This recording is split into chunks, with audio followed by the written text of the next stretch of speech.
I smoothed the lapels of my tailored Armani suit as I watched my husband, David, hold court from across the crowded restaurant.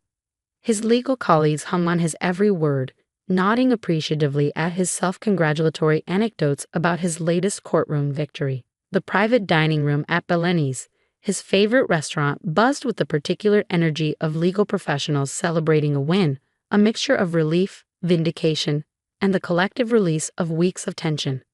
The judge practically handed me the case the moment I presented our argument, David boasted, gesturing with his whiskey glass. Opposing counsel never stood a chance. They came in with stacks of international precedents, but none of them applied to the jurisdictional questions at hand. Classic mistake of trying to impress with volume rather than precision. I approached with a practiced smile, balancing a fresh drink for his mentor, Judge Harrison, who had become a regular fixture at these victory celebrations. The heavy crystal tumbler contained exactly 2 fingers of Macallan 25, the judge's preferred scotch that David always ensured was available, though it wasn't on Bellini's regular menu. "Ah, here's my lovely Natalie," David announced, pulling me against his side with practiced affection. His arm settled around my waist in a gesture that appeared loving to observers but felt performative to me, a husband displaying his attractive accessory. The perfect legal wife, always supportive, never asks too many questions about the boring details.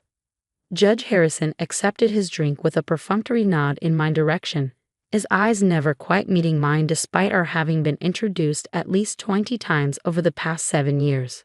"You've got yourself a real gem, David." My Caroline was the same way, knew her place was managing our home while I handled the important work. "Exactly," David agreed, his arms still draped possessively around my shoulders. "Natalie handles all those little domestic matters so I can focus on building the firm. She tried law school herself once, didn't you, darling? Made it through a year before realizing it wasn't for her." As always when this particular fiction emerged, I maintained the pleasant expression that had become second nature at these gatherings. The story of my supposed academic failure had grown more elaborate with each telling, evolving from decided law wasn't her passion in the early days of our marriage to the current narrative of intellectual inadequacy that David seemed to prefer. David's junior associate, Marcus Reynolds, looked at me with undisguised curiosity. He was new to the firm, recently graduated from Yale Law with distinguished honors according to the announcement David had brought home. Unlike most of David's colleagues, Marcus seemed genuinely interested in me beyond my role as the senior partner's wife. "Which law school did you attend?" he asked, directing the question to me rather than David, a courtesy so rare in these circles that it momentarily caught me off guard. Before I could answer, David laughed, the sound warm and condescending in equal measure. "Harvard, if you can believe it. Got in on some diversity scholarship, but the real world of law is different from academic theory, isn't it, sweetheart?" "Indeed," I replied with a measured smile, thinking of the Harvard Law diploma carefully stored in my private office safe, the office David believed was just my hobby room for planning charity events. The diploma bore not just my name but the distinction of summa cum laude and the signatures of professors who remained valued colleagues and occasional dinner guests in my professional life. The life David knew nothing about. "Natalie knows where her strengths lie," David continued, accepting congratulations from a passing associate. "Organizing our social calendar, maintaining our connections. She's the perfect partner for a man with ambitions like mine." "You're too kind," I murmured, extricating myself from his grasp with practiced ease. "If you'll excuse me, I believe I see Caroline Harrison arriving." I moved toward the restaurant's entrance where I spotted Caroline Harrison arriving fashionably late. As the judge's wife of 30 years, she had perfected the role David expected me to play: silent, decorative, useful only in social contexts. At least that was how she appeared to men like David and her husband. "Caroline." I greeted her with a kiss on each cheek, the familiar scent of Chanel No. 5 enveloping us momentarily. "How lovely to see you." "Natalie, dear," she clasped my hands in her own, her grip surprisingly strong for a woman in her 60s. "Everything looks wonderful as always. I don't know how you manage to organize these gatherings while keeping up with all your other activities." Her slight hesitation was deliberate, her eyes communicating volumes that her words could not in this public setting. Caroline was one of the few people who knew exactly what my other activities entailed. As a retired federal prosecutor herself, She had maintained her own secret professional life for nearly a decade while her husband ascended through the judicial ranks. Balance is everything, I replied, guiding her toward the private dining room. How is the foundation fundraiser coming along? This question too carried dual meanings. The foundation, ostensibly a charitable organization supporting legal education for underprivileged students, also served as a network for women in the legal profession, navigating the particular challenges of a male-dominated field. Caroline served as its public face. I directed its strategic initiatives under a carefully constructed series of proxy arrangements. On track, thanks to your guidance, she murmured, her voice dropping as we moved through the crowded restaurant. The board was quite impressed with the strategy you outlined. The Singapore expansion, in particular, opens possibilities none of us had considered. We rejoined the party just as David was launching into the story of how he'd single-handedly secured the Westridge contract, the multi-million-dollar client he believed had been won through his legal brilliance alone.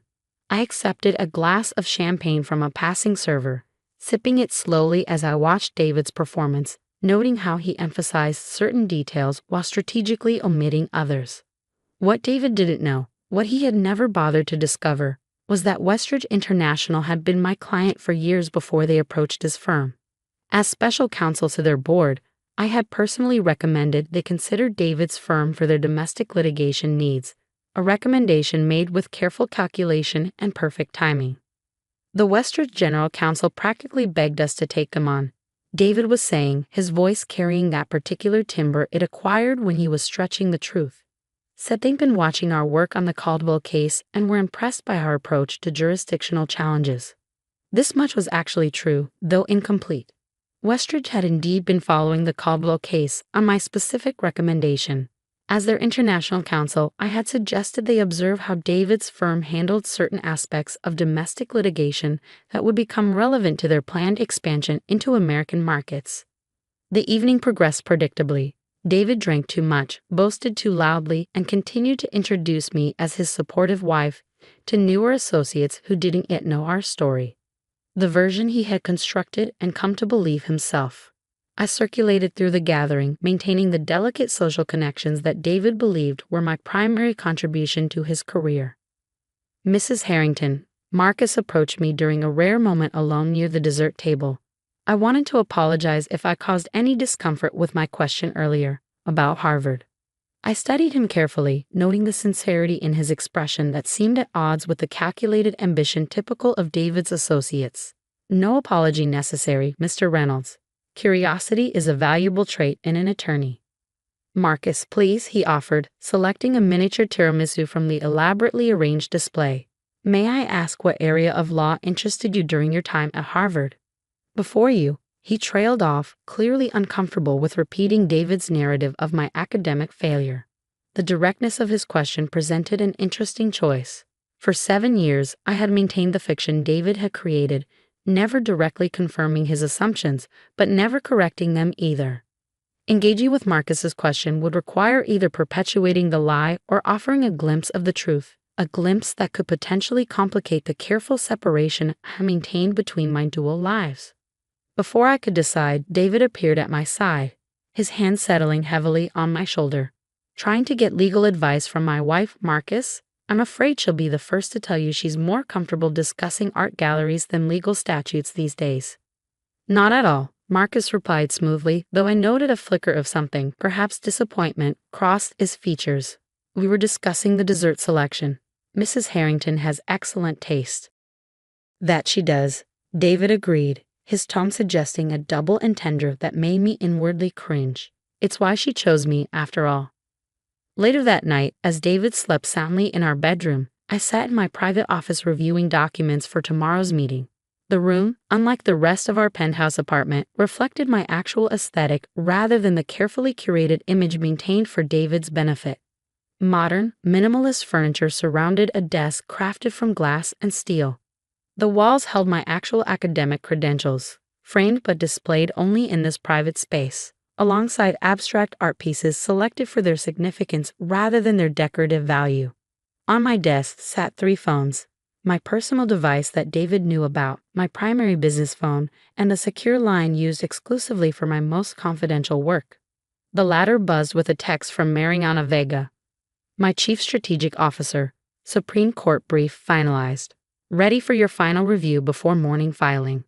I opened my laptop to examine the document, a case that would establish new precedent in international corporate law if successful. The brief represented months of work by my core legal team, addressing complex questions of multinational jurisdiction that went far beyond the boring details David assumed I couldn't comprehend. My name appeared nowhere on the brief, as it did on none of my legal work. For 7 years, I had practiced law under my professional name, my maiden name, Natalie Chen, while maintaining the fiction of being simply Natalie Harrington, the supportive wife of rising legal star David Harrington. This arrangement had begun as necessity rather than deception. When I first met David at a legal conference 8 years ago, I was already establishing a reputation in international law, working primarily with overseas clients who never needed to meet me in person. My practice focused on complex corporate structures and cross-border regulations, work that required brilliant legal strategy but minimal public visibility. David had pursued me with flattering intensity, assuming I was a first-year associate at a competing firm. By the time he proposed 6 months later, I realized he had created an entire narrative about my career and ambitions that suited his worldview, one where I was struggling in a profession too demanding for my temperament, eager to embrace the role of supportive spouse to his rising star. I had initially found it amusing, then increasingly fascinating as a sort of behavioral case study. How could a man who prided himself on dissecting witness testimony and uncovering hidden motivations be so willfully blind to the reality of his own wife's capabilities? The answer, I discovered, was simple. David saw what he expected to see, nothing more. When I received calls from international clients, he assumed they were charity committees or social connections. When I worked late in my office, he believed I was organizing dinner parties or planning vacations. The substantial income from my practice, carefully managed through separate accounts, he attributed to a trust fund I had never actually mentioned, but he had assumed must exist given my Harvard background. I reviewed the Supreme Court brief carefully, making several notations before sending it back to Mariana with my approval. The case involved a multinational corporation's obligations under varying privacy regulations, precisely the kind of complex international issue that had earned my reputation among a select circle of legal experts, none of whom, ironically, included my own husband. My phone buzzed again. Judge Martinez confirmed for 9 a.m. She's reviewed your preliminary findings. I smiled slightly, thinking of tomorrow's meeting. Judge Elena Martinez was one of the few people who knew both versions of me. Natalie Chen, the respected legal strategist, and Natalie Harrington, David's supportive wife. She had watched with increasing discomfort as David dismissed my legal opinions at social gatherings, never connecting the dots between his wife and the counsel whose work he occasionally praised when it appeared in industry publications under my maiden name. The situation might have continued indefinitely had David not crossed a crucial line 3 months ago. His firm had taken on a case directly opposing one of my longtime clients, a conflict of interest that could have been easily avoided had he ever bothered to have a genuine conversation about my professional life. When I raised concerns about the case, suggesting there might be ethical considerations he wasn't aware of, he had patted my hand condescendingly. "Natalie, darling, you're confusing things again. That little legal knowledge you picked up in your year at Harvard makes you think you understand these matters. But trust me, this case is well within ethical boundaries." That evening, I had made a decision, not out of vengeance or wounded pride, but out of professional necessity and a growing weariness with living a bifurcated life that increasingly felt like a charade rather than a practical arrangement. The plan had been set in motion carefully. First, I arranged for my client to request a specialized counsel team for the case, one that would include both Natalie Chen, appearing only on paper and in strategy meetings, and David's firm, with David himself as lead counsel. Second, I began documentation of every instance where David had received information about my client through our personal relationship, innocent comments over dinner, questions about international regulations that he'd assumed were merely my attempt to understand his work, notes he had left visible on our shared home office desk. Finally, I scheduled a meeting with the State Bar's Ethics Committee, presenting the evidence not as a wife reporting her husband, but as Natalie Chen, counsel concerned about a potential breach by opposing counsel. Tomorrow morning, at precisely 9 a.m., David would be called before Judge Martinez and representatives from the Bar Association to address these ethical concerns. He would arrive expecting a routine pre-trial conference, unaware that his professional reputation hung in the balance. I closed my laptop and placed the phones in their respective drawers, each locked with different security protocols. Tomorrow would bring clarity, one way or another.